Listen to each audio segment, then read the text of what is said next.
Y al finalizar vamos a dar un poquito las pautas del manejo. ¿Para qué? Para el examen, para que ustedes sepan cómo van a ser la conducta en los casos clínicos, ¿ya? Para que puedan tener un orden, tengan una secuencia. A ver, ¿qué es la amenaza del parto pretérmino? Si ustedes se acuerdan, en semiología, ¿a qué llamábamos embarazo de término? 37. Eso, 41.6, ¿no? Sí. Aquí llamábamos posttérmino 42 o más, ¿no? Pretérmino 22 a 36.6. Muy bien, ¿no? 22 a 36.6. Si bien la OMS nos define el parto pretérmino o prematuro como el nacimiento, ¿no?, antes de 37 semanas, así dice, no se olviden que 18 semanas es antes de 37 y no es pretérmino, ¿no?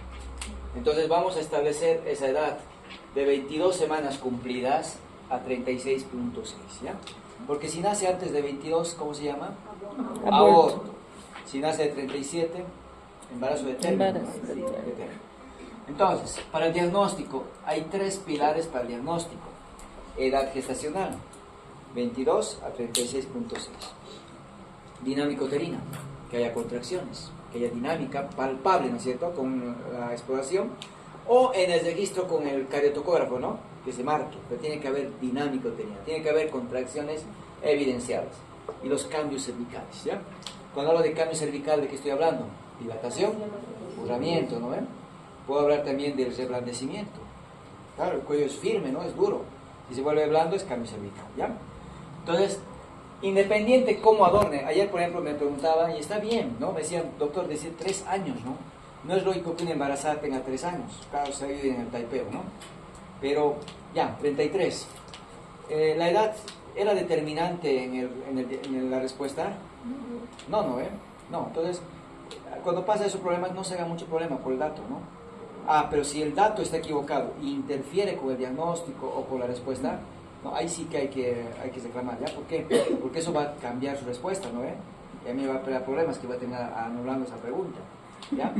Me va a terminar anulando. Entonces está bien lo que me ha hecho la pregunta de 33 años, ¿no?, que se habrá mezclado. Pero aquí voy a esto. Yo puedo adornar el cuadro clínico de muchas maneras. Este año le puedo decir, a ver, embarazada de 17 años, primigesta, y te lo estoy adornando. Lo que tú tienes que aprender en cada caso clínico es extractar información que te ayude al diagnóstico. Para el pretérmino, ¿qué tienes que buscar? La edad del embarazo. Tienes que buscar que tenga contracciones y que tenga cambios en el cuello. Nada más. Con eso ya tienen, ¿cierto?, el diagnóstico de amenaza de parto pretérmino. Sin embargo, ¿qué van a recordar? Con dilatación de 4 centímetros, yo digo fase activa del parto, ¿no? La paciente está en parto. Con 4. Con 4 interno a la paciente. Con 4 inicio partograma. Si está con 1, ¿está en parto? No. Con 2, no. Con 3, no. Si tiene 37 semanas, pródromos de trabajo de parto. Fase latente del trabajo de parto. Tienen que ya poner un diagnóstico. Pero si está con 4, ya está en trabajo de parto. ¿No es cierto? Ya está en trabajo de parto. Es más, de 4 centímetros a 9 centímetros, yo digo, la paciente está en un primer periodo del trabajo de parto. El periodo de dilatación y borramiento, ¿ya? Y cuando llega a 10 centímetros, cuando ya no hay cuello, segundo periodo del trabajo de parto, periodo expulsivo, ¿no? Es cuando la agarro a la paciente y la meto a sala de partos para que puje, para que nazca. Entonces, esto es lo básico que tengo que recordar. ¿Por qué? Si tengo una paciente con 36 semanas, pretérmino, está con 1 de dilatación, ¿está en parto? No. ¿Con 2? No. ¿Con 3? No. Amenaza de parto pretérmino. Y si está con 4, trabajo de parto pretérmino. No es lo mismo. Entonces la edad, ¿se da cuenta? Para el diagnóstico, ¿no? 37 semanas, me llega con 1, con 2, con 3, fase latente de trabajo de parto. Me llega con 4, primer periodo de trabajo de parto. 36 semanas, me llega con 4, trabajo de parto pretérmino. Me llega con 1, amenaza. 2, amenaza. 3, amenaza. ¿Es lo mismo la amenaza que el trabajo de parto? No. La amenaza la puedo evitar que termine en parto. el parto pretérmino, el trabajo de parto pretérmino, no lo voy a evitar. Me tengo que asegurar que nazca donde haya neonatología. ¿Ya? Estoy en provincia, me llega 28 semanas, está con 5 de dilatación. ¿Está en parto o no? Sí. ¿Cuál es mi diagnóstico? Trabajo de parto pretérmino. ¿Cuál es mi conducta? Referencia.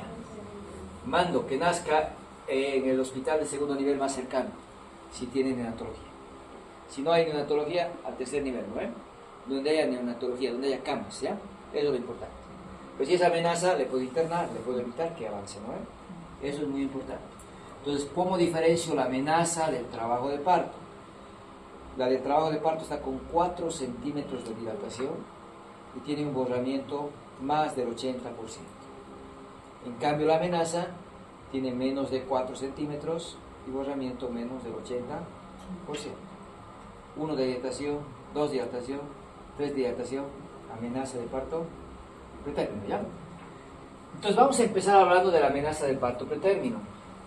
Primero, esta amenaza de parto pretérmino puede terminar en parto.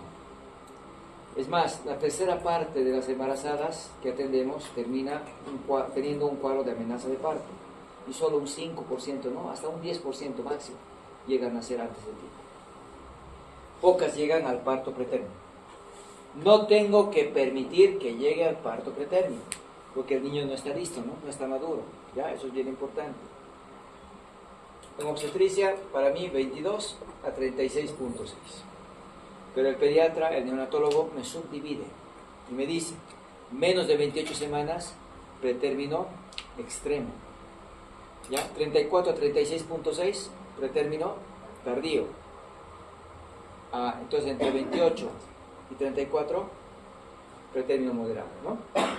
Esta subdivisión me la hace el neonatólogo, que está bien.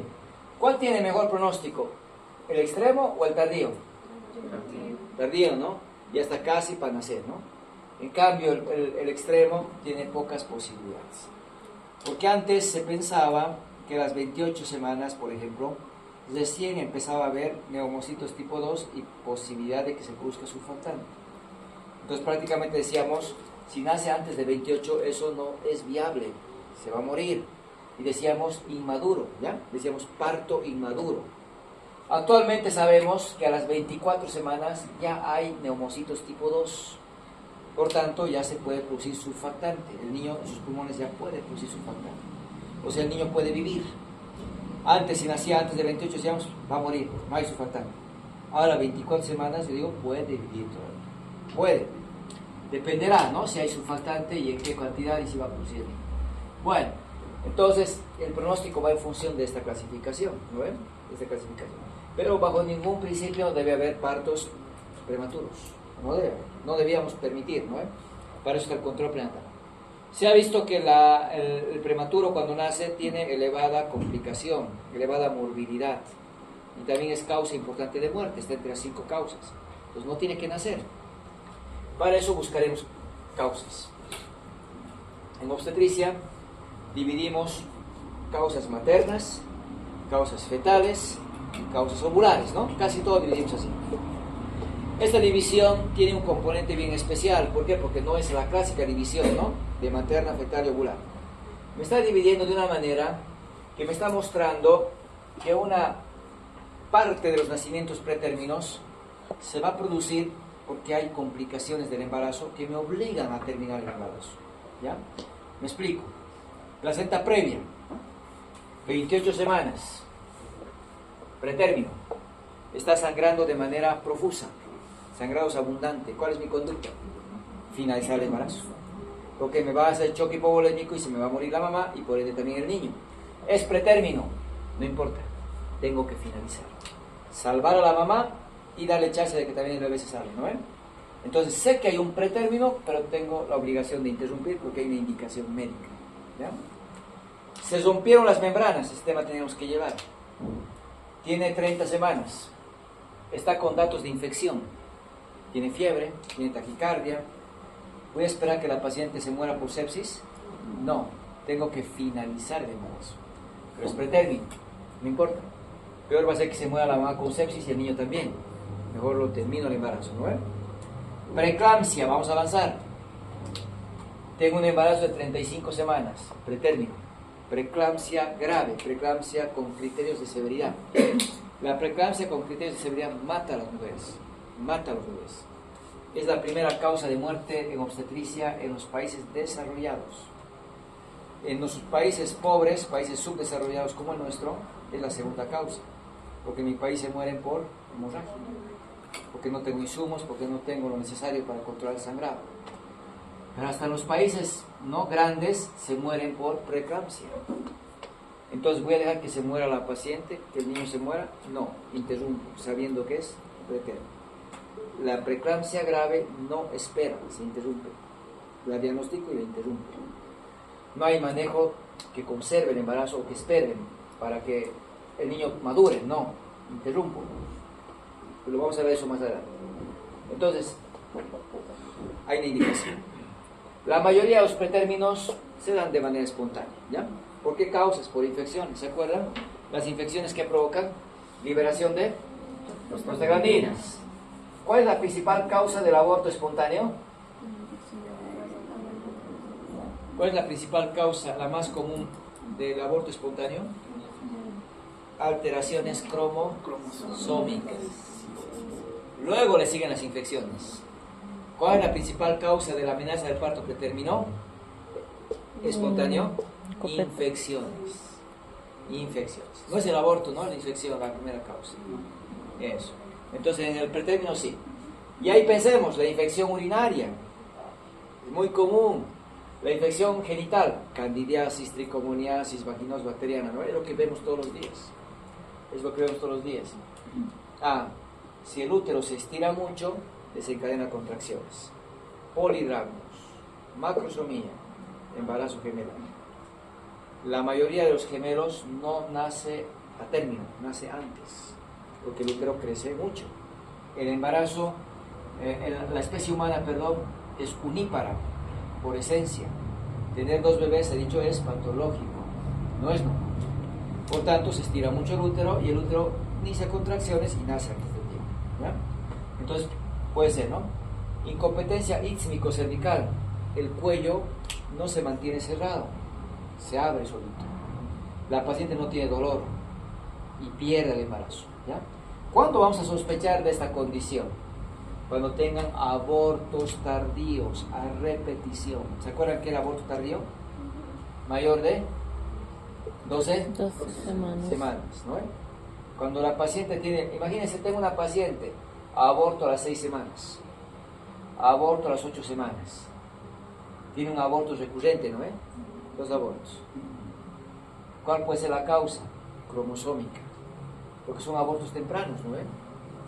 Malformaciones incompatibles, lo tiene. Imagínense que venga una paciente 18 semanas, aborto, 21 semanas, aborto, aborto recurrente. ¿Será cromosómico? Poco probable. Me alarma. ¿Cómo bebés tan grandes se está perdiendo, ¿no es cierto? Se está perdiendo. Uno, o se está provocando o tiene incompetencia ístmico-cervical. ¿Por qué? En la incompetencia hay abortos tardíos. Aborto tardío era más de 12 semanas. O pretérminos extremos. Ahora ya sabemos qué es pretérmino extremo. ¿No es cierto? Doctor, mi primer embarazo lo he perdido a las 27 semanas. No tenía dolores. De golpe ha salido el bebé, la placenta, en su líquido, como si fuera un globo, ¿no? Una burbuja. Mi segundo bebé lo he perdido igual a las 26. Y mi tercer embarazo lo he perdido a las 18 semanas. Estoy perdiendo mis bebés. Abortos tardíos, pretérminos extremos, incompetencia ístmico-cervical. Mientras no le haga el cerclaje es al cuello colocar puntos, como una careta, ¿no? Le damos vuelta. En realidad se hace con mercileno, ¿no? Con un hilo, mercileno, que le pasa un punto aquí, otro punto ahí, y aquí se anuda, ¿no? ¿Para qué? Para que el cuello esté cerrado y no se abra. Porque si no le hago careta, no le hago el cerclaje, ese cuello se va a abrir. Y lo extraño es que la paciente no tiene dolor, ¿ya? de golpe se abre el cuello, ¿no? De poco a poco y se abre y bota al bebé en un globito, ¿no? Con la placenta y el líquido. Mientras no le haga cerclaje va a seguir también, ¿no? Entonces eso es muy importante. El cerclaje, ¿en qué caso vamos a hacer? En la incompetencia ísmico-cervical. ¿Cuándo voy a sospechar de incompetencia ísmico-cervical? Abortos tardíos y pretérminos extremos, ¿ya? Ahí sospecho. Si no hay dolor, ¿no? Si no hay dolor. Había una colega, cuando estábamos, ¿no?, en la guardia, me decía, llamarle al doctor para emergencia, mira qué raro, me dice. Es increíble, está con 20 semanas, no tiene contracciones, le hemos controlado 1 hora, pero mira el cuello está bien dilatado, está con 5 de dilatación. ¿Cuál es mi diagnóstico? Incompetencia ísmico-cervical. ¿No? Incompetencia ísmico-cervical. Bueno, entonces, pero también hay nacimientos pretérminos iatrogénicos. ¿Cuáles son los iatrogénicos? Aquellos que nosotros provocamos por mal cálculo. Me he equivocado. Señora, ya su niño puede nacer, estamos con 37 semanas, te operaremos mañana, ¿no? Te operaremos mañana. Lo opero, 35 semanas. Se interna, se complica. Y me dice, ¿por qué la han operado? Si no estaba en parto. ¿Por qué la han operado si no era emergencia, no? Y este problema teníamos mucho. Una paciente con 3 embarazos, había tenido 2 cesáreas anteriores, no tiene partos, no tiene abortos. ¿Puede tener parto 2 cesáreas previas? No. 2 cesáreas es indicación de cesárea, porque se va a romper el útero. No voy a esperar que tenga parto, no voy a esperar que haya contracciones. Señora, hay que operarla, ¿no? Como hay riesgo de ruptura, me operaré a las 37, ¿no? Pretérminos. Tenías muchos pretérminos. Hoy en día, ninguna cesárea programada menos de 39 semanas. Porque si me equivoco 2 semanas, 37. Me equivoco 1 semana, 38. ¿no? Y nace el bebé, ¿ya? Actualmente se recomienda ninguna cesárea programada antes de 39 semanas. Eso es bien importante. Entonces, porque operábamos muchas veces pacientes, ¿no? Y sacábamos pretérminos, y eso llamábamos iatrogénico, ¿ya? Bueno, entonces, hay otra manera de dividir las causas del pretérmino, y lo vamos a dividir en causas o factores removibles. ¿Qué quiere decir removible? Que las detecto y las trato. Y si las trato, las suprimo, ¿no es cierto? Y por tanto no hay pretérmino. ¿Me explico? La paciente tiene infección urinaria. Si le trato la ITU, ¿va a haber liberación de prostaglandinas? Ya no. ¿Va a haber pretérmino? Ya no. Tiene tricomoniasis. Si trato la tricomoniasis, ¿va a haber prostaglandinas? No. Ya no hay pretérmino, ¿no? Entonces, las infecciones, ¿ya? Las infecciones. Pero, si yo vengo con disuria, polaquiuria, tenesmo, mi diagnóstico es fácil, ¿no? Infección urinaria, baja. Si vengo con fiebre, vengo con malestar, estoy con vómitos, tengo puño percusión, mi diagnóstico es fácil. Infección urinaria alta. Y la trato, ¿no? La trato. Pero ¿qué pasa con la bacteriuria asintomática? No hay síntomas. Si no hay síntomas, no pienso en ella. La paciente llega a hacer su control, no tiene síntomas, ¿no? ¿Voy a tratar la bacteria asintomática? No, porque ni siquiera he pensado en ella. ¿Cómo se diagnostica la bacteria asintomática? Urocultivo. Ni siquiera con el ego, ¿no? Con urocultivo. ¿Qué dice? Más de 100.000 unidades formadoras de colonia, ¿no? Para decir infección urinaria en un cultivo. Pero la embarazada, incluso con 50.000, ¿no? Ni siquiera 100.000 unidades formadoras de colonia. Ya considero, ¿no?, que es una bacteriuria asintomática. Hasta con 20.000 ya se trata, ni siquiera con 100.000. La bacteriuria asintomática se trata sí o sí en embarazada. La no embarazada es otra cosa. Hay escuelas que dicen que no, y otros que sí. En embarazada sí o sí se trata. Porque hay bacterias en el tracto urinario y van a liberar prostaglandinas. ¿Qué van a provocar? Amenaza de aborto o amenaza de parto pretérmino. Si no la controlo, termina en el parto pretérmino, ¿ya? Entonces la bacteria asintomática hay que tratar. Entonces, si no tiene síntomas, ¿qué tengo que hacer? Tomar urocultivos en el primer trimestre, en el segundo Y en el tercero, buscando la bacteriuria asintomática. ¿Ya? ¿Buscamos clamidia en las embarazadas? No, ni las pensamos, ¿no es cierto? Y la clamidia es causa importante de pretérminos. Entonces hay que buscarla. ¿Cómo se busca la clamidia? ELISA. Se puede hacer inmunocromatografía, pero hay que especulo y tomar una muestra del cuello, ¿no? Mejor de la sangre, ¿no? ELISA. ¿Pensamos en el estreptococo del grupo B? Ni siquiera se me ocurre. El CLAP, la historia clínica perinatal, ya van a hacer un caso clínico para el examen del segundo paciente. A las 35 a 37 semanas está marcado con amarillo y dice estreptococo del grupo B. ¿Qué quiere decir? Que a todas las embarazadas en el control prenatal tendría que buscar el estreptococo. ¿Cuál es el problema de buscar el estreptococo? Tengo que hacer hisopado vaginal y hisopado anal. Y lo tengo que hacer a las 35 a 37 semanas, porque ahí es donde más se encuentra. ¿Qué provoca el estreptococo del grupo B? Parto pretérmino y ruptura prematura de neuronas.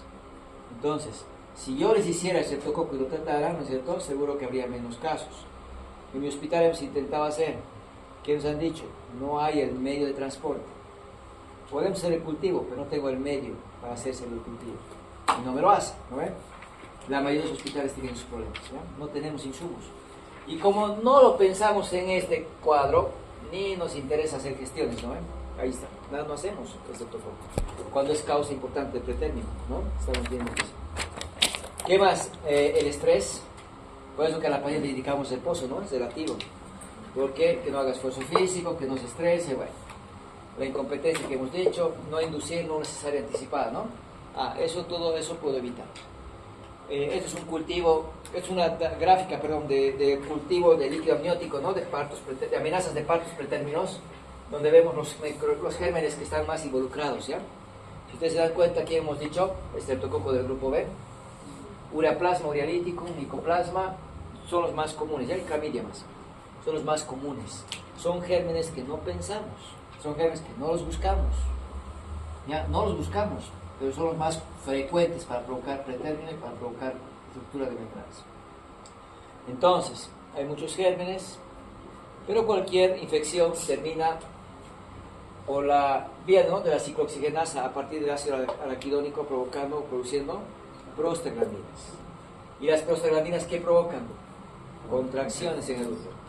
Por tanto, un absceso dentario puede provocar contracción, una uña encarnada infectada, una ITU, una candidiasis, cualquier infección hay que buscar y hay que tratarla, ¿ya? No vamos a dar antibióticos de memoria, hay que buscar infección, ¿ya? De acuerdo a la infección hay que tratarla, ¿no? Segundo grupo, factores de riesgo, ¿no?, reconocibles, pero no removibles, ¿no? No los puedo suprimir como el anterior grupo, pero sí los puedo controlar, ¿ya? No removibles, pero sí controlables. ¿Qué quiere decir? Me llega una embarazada de 17 años o 16, adolescente. El adolescente tiene muchas complicaciones, entre ellas el pretérmino, el parto pretérmino. Llegó de 16 años, ¿puedo cambiar eso? No, ya está embarazada. Lo que puedo hacer es controlarle, ¿no? Le mando al consultorio con aro. En el tercer nivel, las adolescentes van a la ginecóloga, ¿no?, con la subespecialidad de adolescencia. Le manda al pediatra, ¿no?, que es el encargado de los adolescentes, ¿no?, el pediatra que se encarga de adolescentes. Le mandan al psicólogo, ¿ya?, y le mandan al fisioterapeuta. Y en una mañana hace 4 consultas, ¿no?, porque necesita un manejo multidisciplinario, ¿ya? Entonces, necesita que le maneje aro, ¿no ve? Alto ciclo obstétrico. No lo voy a manejar como cualquier otro embarazo. No le puedo suprimir, pero sí puedo controlarla, ¿no es cierto?, de manera más estricta. Ya, eso es. Llega una paciente, tiene 2 bebés, ¿puedo cambiar eso? He dicho hace rato, los pretérminos, los gemelos terminan pretérmino. Eso ya no lo puedo hacer. No le puedo inyectar algo para que el segundo bebé ya no crezca, ¿no?, y solo crezca uno. Aunque está descrito, la muerte selectiva, pero en algunos casos, ¿no ve? No puedo hacerlo. Entonces, ¿ya tienes riesgo de pretérmino? Sí. Tengo que hacer un control más estricto, ¿no ve? Se embarazó con miomas, tiene alto riesgo de pretérmino. Yo no le voy a hacer las miomectomías.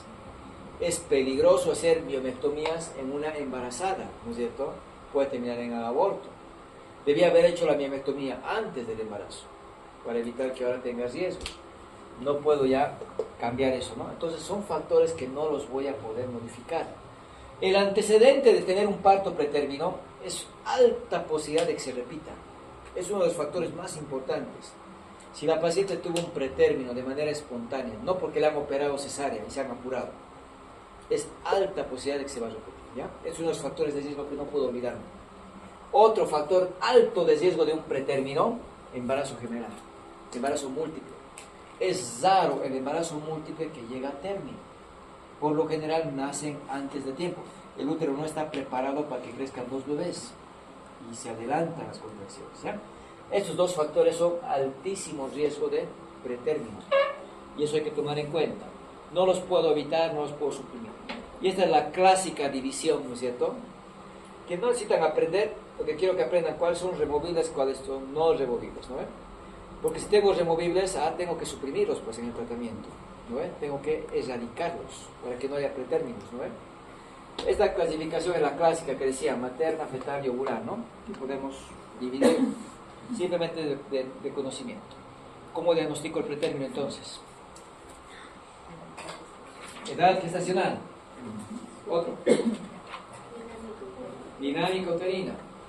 ¿Cómo voy a saber si hay dinámica? Palpando, ¿no? Otro. Modificaciones cervicales. ¿Cómo voy a reconocer modificaciones cervicales? Tacto. Tacto, ¿no? O bien con la ecografía transvaginal. Entonces, ahí vamos a diagnosticar, ¿ya?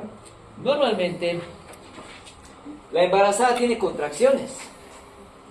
¿Ya? Tiene contracciones. Es más, aquí tenemos un gráfico de Schwartz que es muy interesante. ¿Por qué? Porque me muestra, a partir de las 26 semanas hasta las 30, la paciente tiene contracciones que van aumentando. Pero, miren, son pocas. A las 30 semanas tiene 8 contracciones por hora. ¿Ya? 8 contracciones por hora.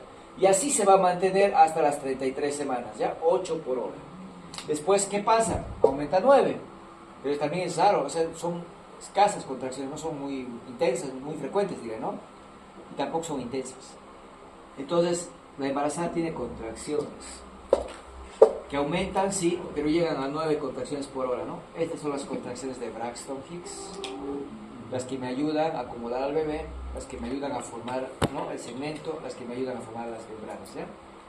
¿Estas van a desencadenar parto? No. Por tanto, de que va a haber contracciones hay. Pero, cuando supera la cantidad, imagínense que a las 33 semanas mi paciente tiene 3 contracciones o 2 contracciones en 10 minutos. 20 segundos, 2 cruces. ¿Eso es lo habitual? No. Aquí estamos diciendo que debe haber 8 contracciones en una hora. Y aquí estoy diciendo que hay 2 contracciones cada 10 minutos. Está superando, ¿no?, lo que se espera. Eso me tiene que alertar, ¿no? Eso me alerta. Eso es dinámica uterina. Eso me puede desencadenar una amenaza de parto pretérmino, ¿ya? Me puede desencadenar. O sea, hay que controlarlo. Ahora bien, ¿qué es lo que me interesa que tenemos que hacer? Considerar de que el pretérmino se va a complicar. Una vez que nace el pretérmino, va a tener complicaciones inmediatas o a corto plazo, producto de la inmadurez. ¿Cuál es lo más común que se complica en el pretérmino? Función respiratoria. Porque como no tiene surfactante, el alvéolo se colapsa, ¿no? Porque no se reduce la tensión o la tensión en la interfase, ¿no?, aire-líquido, ¿no? Entonces se colapsa el alvéolo, membrana hialina, distrés respiratorio, asfixia perinatal, ¿no? Y se me complica el niño, Pero también está la sepsis, ¿ya? La sepsis, también está la retinopatía, igual. El problema es esto. Yo atiendo el parto y el pretérmino no tiene muchos cambios. Para usted no hay mucho problema. Nomás no les rompo membranas, le hago un epicio, porque tengo que hacer epicio, eso vamos a ver al final, y lo atiendo al bebé. Se lo entrego al pediatra llorando, vivo. Esos alvéolos se van a colapsar, y ahí comienza el calvario. Porque ahora tienen que trasladarlo, porque no hay espacio, y empiezan a buscar dónde no hay espacio, porque todo está saturado. El problema es eso, cuando nace un pretérmino.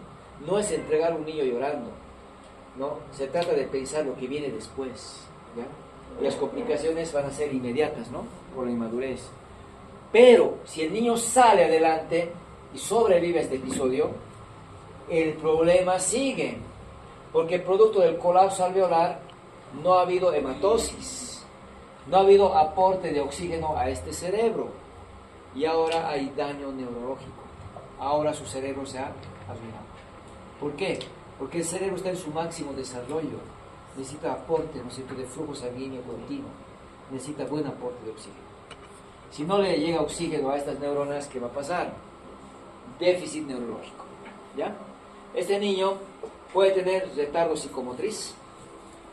No me voy a dar cuenta, sino hasta el momento que mi niño ya tiene 3 meses, ¿no es cierto?, y no está sosteniendo su cabecita, ¿no? Llega a los 6 meses, no se está sentando, ya me está alarmando, no está gateando, ya me está alarmando, ¿no? Pero tal vez ni le doy mucha importancia, ¿sí? Recién va a gatear. Llega a los 9 meses, sigue sin gatear, sigue sin sentarse, ¿eso es normal? No, ¿no? O sea, hay un retraso psicomotriz, y recién me estoy dando cuenta ahí. No me di cuenta, ha empezado a gatear, ha caminado, le ha costado, pero ha gateado, ya ha caminado. Llega a la escuela, y me lo dicen que mi niño no está rindiendo en el kinder o en el pre-kinder. Déficit neurológico, ¿no? Déficit neurológico. No puede aprender porque su cerebro no ha desarrollado por la falta de oxígeno. Llega al colegio, se aplaza, llega a la universidad, abandona y bueno, no rinde. Su vida a posterior está realmente comprometida, ¿no es cierto?, por el desarrollo neurológico que se afecta, ¿ya? Eso no lo vemos. ¿Cuántos de nosotros vamos a hacer seguimiento a los niños que he atendido y decir cómo estarán, ¿no?, en el colegio, cómo estarán? Nadie. El déficit neurológico ya es a largo plazo el mayor problema. Lo más grave que puede pasar es la parálisis cerebral. Que este pobre cerebro, ¿cierto?, se arruinó y queda postrado como un vegetal. Corazón late, pulmón respira, ¿no? Pero queda postrado. Una carga total para la familia, ¿no? Es lo peor que puede pasar, ¿ya? Parálisis cerebral. Y esas son las complicaciones que hay que cuidar. Entonces, ¿qué vamos a hacer? Esto lo voy a omitir, porque está al final, ¿ya? Todo esto. Voy a buscar qué pacientes tienen riesgo de pretérminos. Vamos a predecir. Una cosa es prevenir y otra cosa es predecir, ¿no ven? ¿Qué es predecir?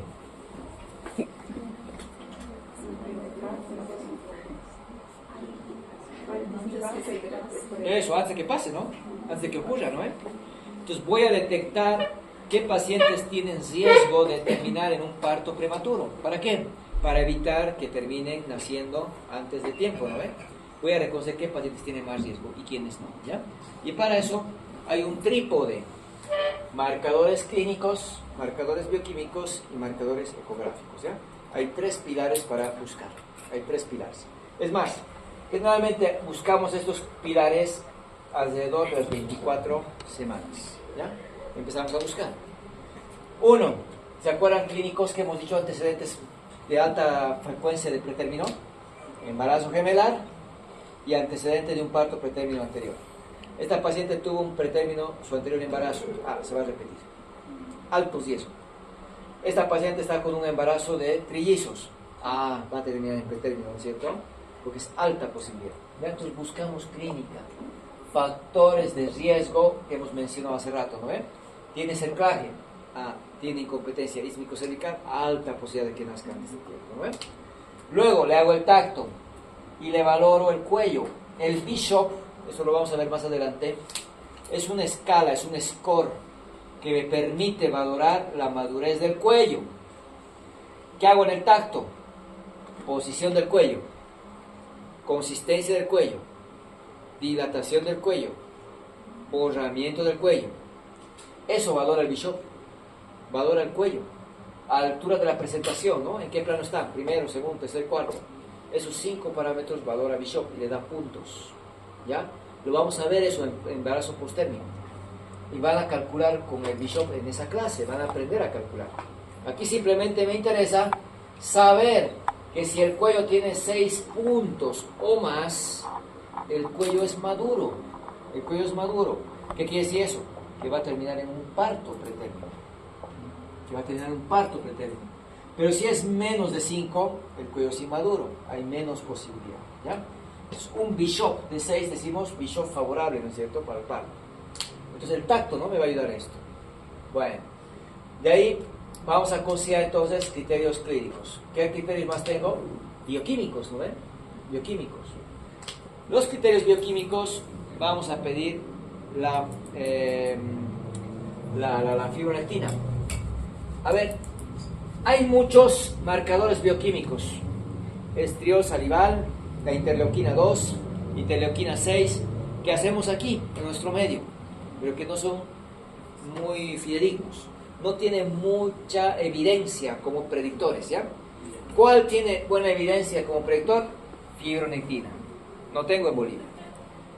No tengo en Bolivia. En Chile tienen los kits, por ejemplo, cuando queríamos traer, nos decían de Estados Unidos llegan a Chile, de Chile hay que meter a Bolivia y poderlo hacer, ¿ya? Y el 2010 se hizo fibronectina en el Germán Orquídea, se hizo, pero después ya no más, porque cuesta, ¿no?, traer y hacer.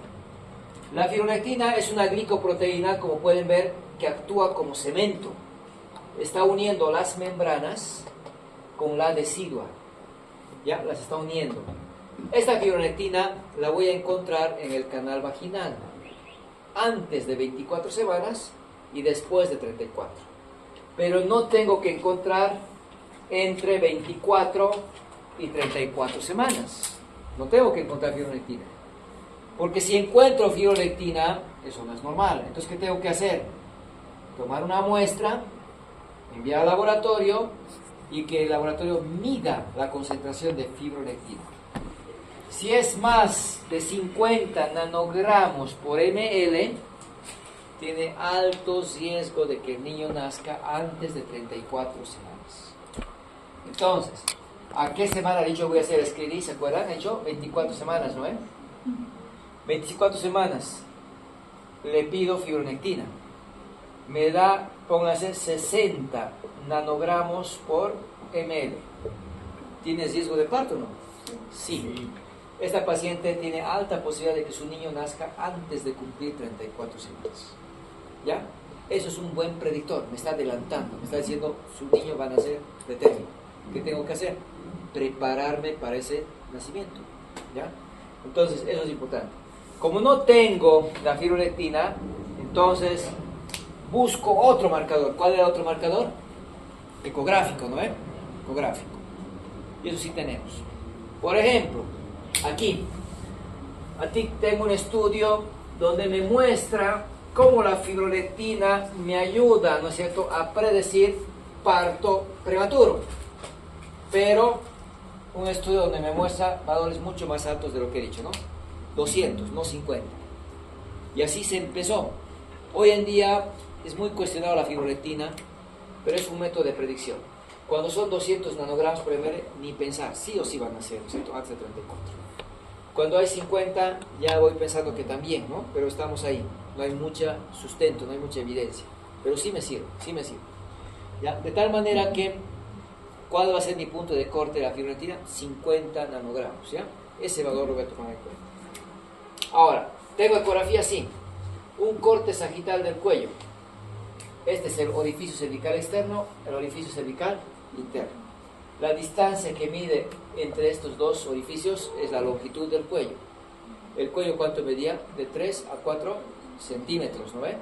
Eso es normal, ¿ya? Eso es normal. Así decía anatomía, ¿no ve? 3 a 4 centímetros, desde el OC al OSI. Para medir el cuello, ¿qué necesito? Ecografía transvaginal. Aquí está la ecografía transvaginal. Miren el OC cerrado, el OSI abierto. Y como se está abriendo el OSI, está haciendo que el cuello mida solo esta pequeña distancia. El cuello debería medir toda esta distancia. Aquí está la cabeza. Hasta aquí debe ser OSI. Entonces, ¿qué ha pasado? El cuello se está dilatando desde adentro y ahora me está dejando un cuello bien cortito. Eso mide el ecografista.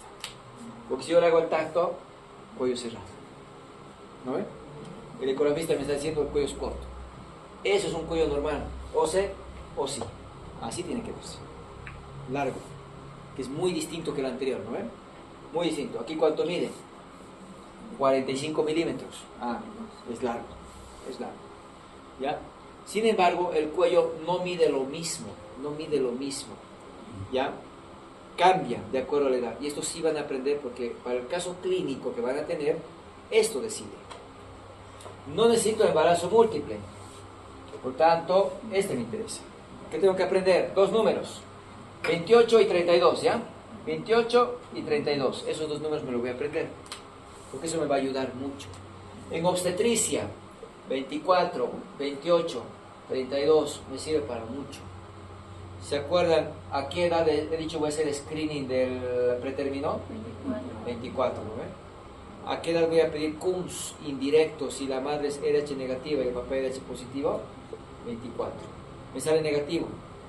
28. ¿Me sale negativo? 32. La paciente pienso que es diabética. ¿A qué edad le voy a hacer prueba de tolerancia oral a la glucosa? 24, 28 y 32. ¿Ya? Entonces, lo hacemos de esta manera, ¿no ve? ¿A qué edad voy a ver la ubicación definitiva de la placenta? 28, 32. ¿A qué edad le voy a hacer el screening para cretismo placentario? 28, 32. ¿No ve? Entonces, muchos de estos números se repiten. ¿Ya? Y ahora también me va a ayudar un poco a recordar, ¿no? 28 a 32, ¿ya? ¿De qué manera? Si es menos de 28 semanas, el cuello tendría que medir 25 milímetros. Si mide menos, es cuello corto. ¿Ya? Es cuello corto. De 28 semanas hasta antes de 32, o sea, hasta 31.6, ¿no? El cuello debería medir 20 milímetros. Si es menos de 20, es cuello corto. Si tiene 32 semanas o más, el cuello debería medir 15 milímetros. Si es menos de 15, es cuello corto. O sea que no había sido que el cuello es 3 a 4 centímetros. El cuello, a medida que avanza el embarazo, se va haciendo más delgadito, ¿no? Más cortito. Y está viendo parámetros, ¿no? Está viendo parámetros. A ver, tengo una embarazada, 30 semanas. El cuello, a ver, tiene dinámica uterina, tiene dilatación de 1 centímetro. ¿Cuál es mi diagnóstico? Amenaza de parto pretérmino. Le voy a pedir longitud cervical, ¿ya? Ecografía transvaginal. El ecografista me dice 19 milímetros de longitud cervical. ¿Cómo interpretan esa longitud? Cuello corto. Muy bien, eso. El ecografista te va a decir longitud de 19 milímetros, nada más. Tú interpretas, dices cuello corto. ¿Qué significa cuello corto? Riesgo de parto en los próximos 7 días.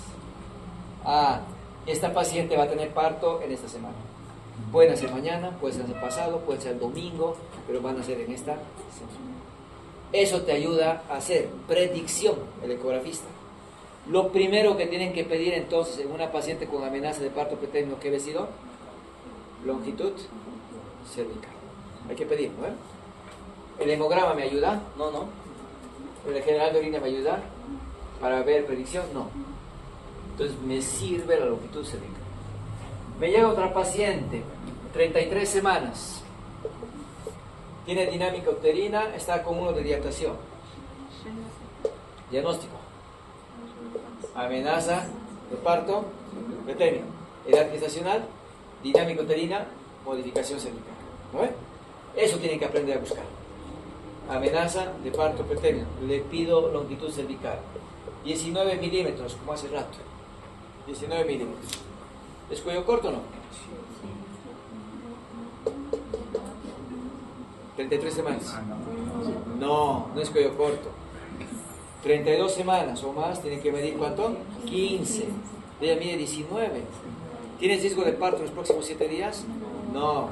¿Le voy a hospitalizar? ¿Le voy a madurar pulmones? ¿Le voy a evitar? No. Le tengo la emergencia. Vamos a ver eso. Le doy tratamiento para que deje de contraerse, ¿no? Nifedipino, que deje de contraerse. Le hago estudios. Hay una infección urinaria, le doy tratamiento y a su casa. Porque no tiene riesgo de parto. La otra paciente que hemos visto era de ¿cuántas semanas? 30. Cuello corto. ¿Qué le tengo que hacer? Internar. Madurar pulmones, preparar la para nacimiento. Porque ella va a nacer. ¿No ven? Entonces, ¿quién me decide la conducta? La longitud cervical. ¿Ya?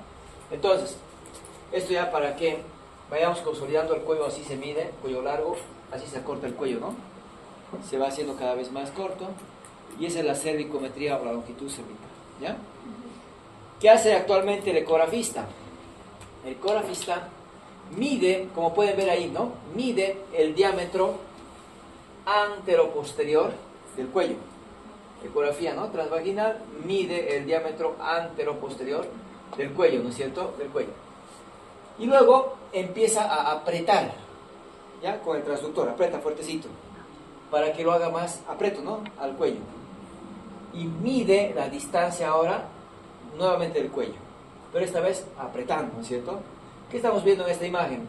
El cuello se ha vuelto más estrecho, ¿no ve? Si fuera rígido, si fuera firme, ¿eso podría pasar? No. Cuando está reblandecido, eso pasa, ¿no ve? Cuando es blandito, se va a hacer más pequeño, ¿no ve? Se aprieta. Entonces eso hace el ecografista, ¿no ve?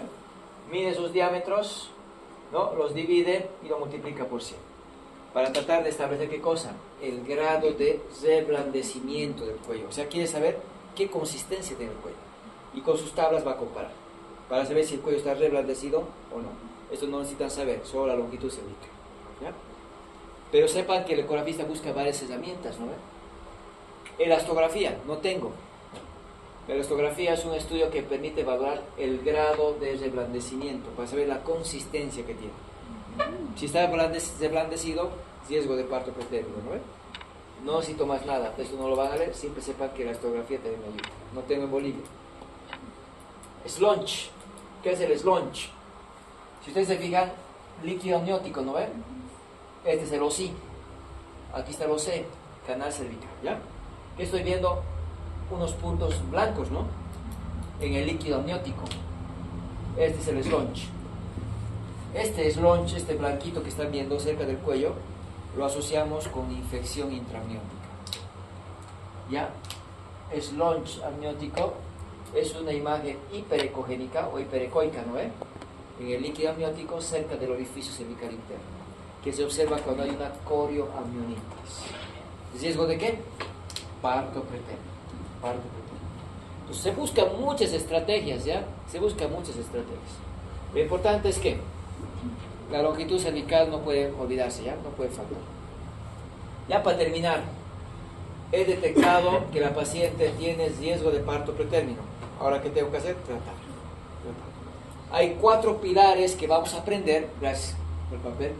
Hay 4 pilares que vamos a aprender en el manejo del pretérmino, pero no todos se aplican a todos los pacientes. Y eso se trata del caso clínico. Ustedes van a seleccionar qué voy a hacer en cada cuadro. Pero primero aprendo todo, ¿no? Tengo un pretérmino, una amenaza del parto pretérmino. Maduración pulmonar. Tengo que madurar pulmones para que tenga mejor posibilidad de vivir.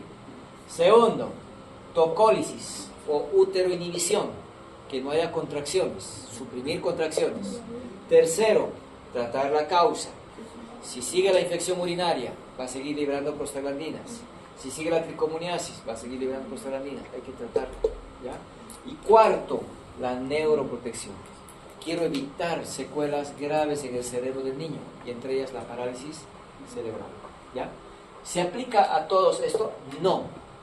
Hay que saber a quién aplicar, ¿ya? De tal manera que vamos a empezar con esta. Maduración pulmonar. ¿Cómo maduramos los pulmones del feto? Corticoides.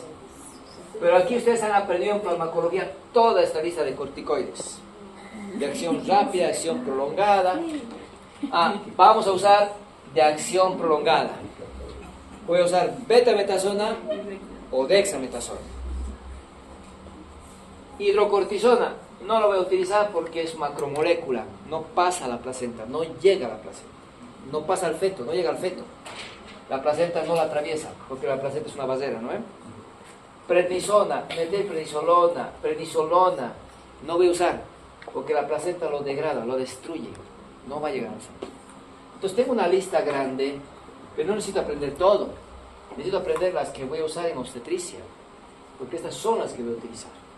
Betametasona y dexametasona. Y entonces, lo que vamos a utilizar es esto. Primera línea, betametasona. Vienen ampollas de 4 miligramos. La dosis es 12 miligramos intramuscular cada día por 2 días. Entonces, ¿cuántas ampollas necesito descargar? 6. 6. 3 para hoy día y 3 para mañana, ¿no ven? El ciclo consta de 2 dosis, nada más, ¿ya? 12 miligramos intramuscular cada día, 2 días. No tengo beta, uso Dexa. La Dexa viene de 4 y viene de 8 miligramos. La dosis dice 6 miligramos intramuscular cada 12 horas. O sea, al final es 12 cada día. ¿Cuántos días? 2 días. Son 4 pinchazos. Esas son 2, ¿no es? ¿Cuál prefiere la paciente? 2, ¿no es? 2. Y bueno, las dos son buenas, ¿ya? Primera línea, entonces beta-metasona. ¿Pasa la placenta? Sí. Los corticoides le tenemos miedo porque son inmunodepresores. La embarazada es inmunodeprimida. ¿No le voy a provocar más infección, doctor? No. Su efecto inmunodepresor es bajísimo, ¿ya? Es bajísimo. Otro miedo que tenemos, los corticoides elevan la presión arterial. La beta y la dexa no tienen actividad mineralocorticoide marcada. No te van a elevar la presión. ¿Puedes usar entonces beta y dexa a una hipertensa? Sí. ¿Puedes madurar pulmones en la preeclampsia? Sí. No te va a elevar la presión. En la embarazada tiene una fisiología distinta, no te va a provocar problemas, ¿ya? Entonces, utilizo beta y utilizo dexa. El problema de estos dos fármacos es que sí me eleva la glicemia. Ese sí es mi problema. Y no hay un fármaco que haya reemplazado ni a la beta ni a la dexa para madurar pulmones que la diabética. Pero sí tengo que saber que si le pongo a la diabética me va a subir el azúcar. Entonces, ¿qué tengo que hacer? Con mi insulina en mano para ir aplicándola y desescate, ¿no? Y modular. Para que no suba mucho, ¿no? Después no hay otra opción. Van a leer que hay diferentes opciones. Dicen, ¿no? El salbutamol, por ejemplo, para madurar pulmones. No tiene la evidencia como los corticoides. Si no, ya lo hubiéramos utilizado, ¿no? Los protocolos. No está. ¿No? Vamos a ir viendo eso más adelante, ¿ya? Pero sí es hepatocolítico, ¿no?